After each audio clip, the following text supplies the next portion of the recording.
If you only have one or two real friends, you aren't socially awkward, you aren't broken, and you certainly aren't a loner by defect. You likely possess a high-resolution nervous system paired with adaptive risk calibration. Psychology explains that in a world obsessed with networking and social capital, those who keep a tight, minimalist circle are often viewed with suspicion. We label them as antisocial or difficult, but research shows that for a specific subset of the population, a small circle isn't a sign of social failure, it's a sign of cognitive selectivity. Your nervous system is operating on a different frequency. While others are satisfied with the low-resolution noise of surface-level acquaintances, you are wired for high-resolution depth.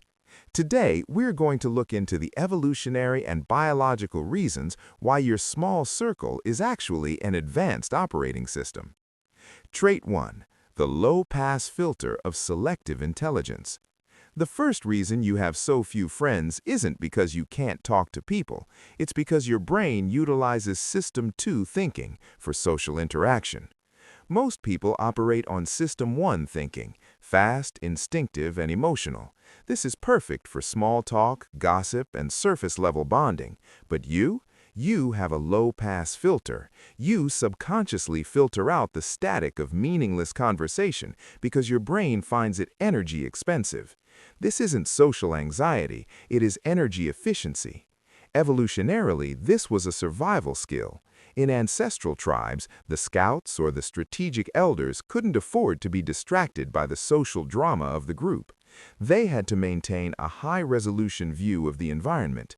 If you find yourself exhausted by hanging out with a large group, it's because your brain is trying to process every single micro-expression and hidden motive of 10 people at once. You aren't tired of people, you are overwhelmed by the data. Reframing. You don't have a small circle, you have a high-density network. You prefer one diamond over a mountain of coal. Trait 2. The adaptive risk calibration of trust. Why is it so hard for you to let someone in? Why does it take months, even years, to call someone a real friend? In clinical psychology, this is often linked to adaptive risk calibration. Somewhere in your development, perhaps through a process called parentification, where you had to take on emotional adult roles as a child, you learned that trust is a high-stakes investment.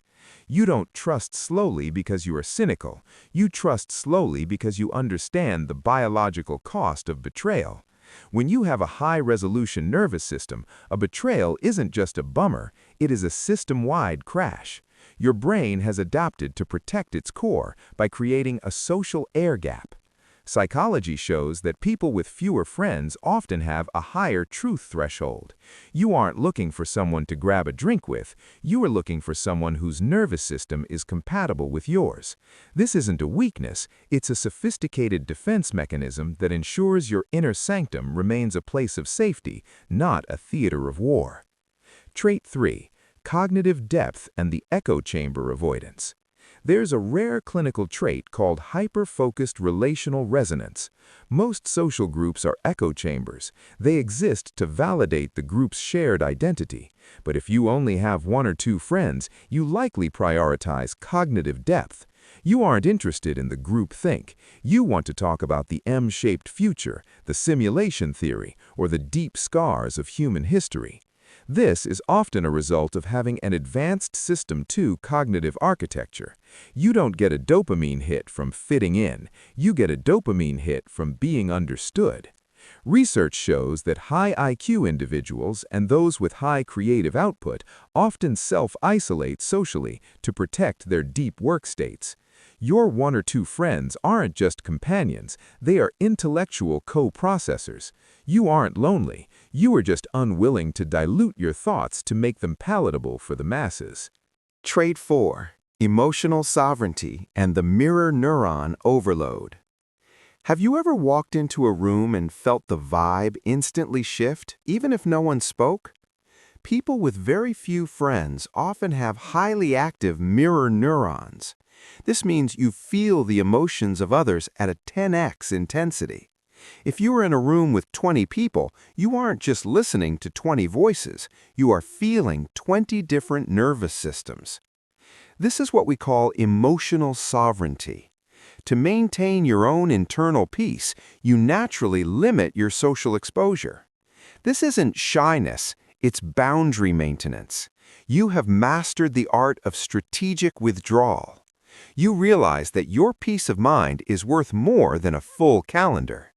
By having only 1 or 2 friends, you ensure that the mirror neuron feedback loop is clean, stable, and supportive rather than chaotic and draining. Trait 5, the old soul bias, genetic social pacing. Finally, we have the concept of genetic social pacing. Some people are wired for breadth, many acquaintances, and some are wired for depth, few friends. Neither is objectively better, but the depth seekers, like you, are often running an advanced operating system that is ahead of its time. You likely find that you relate better to people 20 years older than you, or perhaps you prefer the company of books and nature over a party. This is because your social pacing is focused on legacy and meaning, not immediate social validation. In evolutionary terms, you are the librarian of the tribe. Your role is to hold the deep knowledge, to observe from the periphery, and to offer wisdom when the many are confused. You are not out of the loop, you are just observing the loop from a higher vantage point. If you have spent your life feeling like an outcast because your phone doesn't buzz every 5 minutes, I want you to hear this clearly. You are not broken. You are running a high-resolution, high-performance operating system in a world that is still mostly running on basic. Your small circle is a testament to your standards, your intelligence, and your respect for your own energy. You aren't lonely, you are selective. You aren't weird, you are rare. You belong to a tribe of people who value quality over quantity and truth over popularity. If this resonated with you, if you recognized your own nervous system in these words, drop a pine tree emoji in the comments. It represents the strength of standing tall even when you stand alone. Join us by subscribing. This is where we explain psychology in a simple, meaningful way, so you can finally understand why your flaws are actually your greatest assets. I'll see you in the next deep dive.